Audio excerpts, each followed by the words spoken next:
With the midterm elections in the rearview mirror, it's time to look ahead to the consequential 2020 presidential election. The Republican primary election will likely consist of President Trump and a few challengers that may consist of Ohio Governor John Kasich, former Arizona Senator Jeff Flake, former 2012 Republican presidential candidate Mitt Romney, Texas Senator Ted Cruz, former HP CEO Carly Fiorina. However, none of these challengers are likely to unseat the current president, President Donald Trump. And this is because he's so popular with his base in the Republican Party. So without a major shakeup, President Trump will likely be the candidate in 2020 for the Republican Party.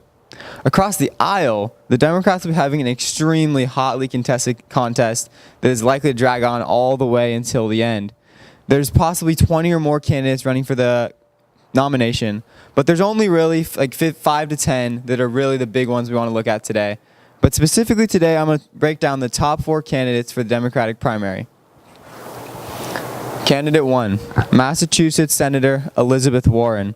The political environment among Democrats, if anything, is even more geared towards selecting a woman nominee following the Kavanaugh hearings. Warren's progressive and anti-corruption platforms are a good fit for a Democratic electorate that is moving to the left and seems to want to fight the Trump machine. Candidate 2, California Senator Kamala Harris. Harris, despite her relative newness on the national stage, is already something of a known 2020 commodity.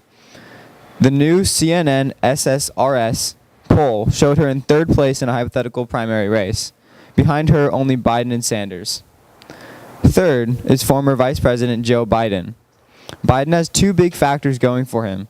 He's popular, and he's the former vice president to perhaps the most popular Democrat in the country right now. The CNN poll of the Democratic field represents him on top, with Biden leading with 33%. It's simple. He's the ultimate insider, and he's white and fairly moderate, and he's a man in the party that seems to be moving the other way on all the other factors. So he possibly could be the right moderate candidate to elect a field that is going to be very divisive. Lastly, we have Vermont Senator Bernie Sanders. Sanders, like Warren, won an easy re-election to the Senate. Sanders is a progressive outsider in the party that is going to the left and seems to want different voices. Yet it seems at least somewhat plausible that Sanders' strength in 2016 was in large part because he was the only alternative to Clinton.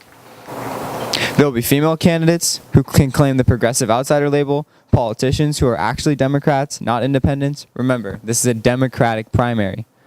The debates will start in late summer of 2019 and will continue periodically until the 2020 Democratic nominee is chosen at the National Convention in July 2020.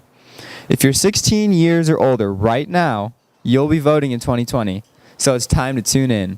That's Noah Devine. Thank you for listening.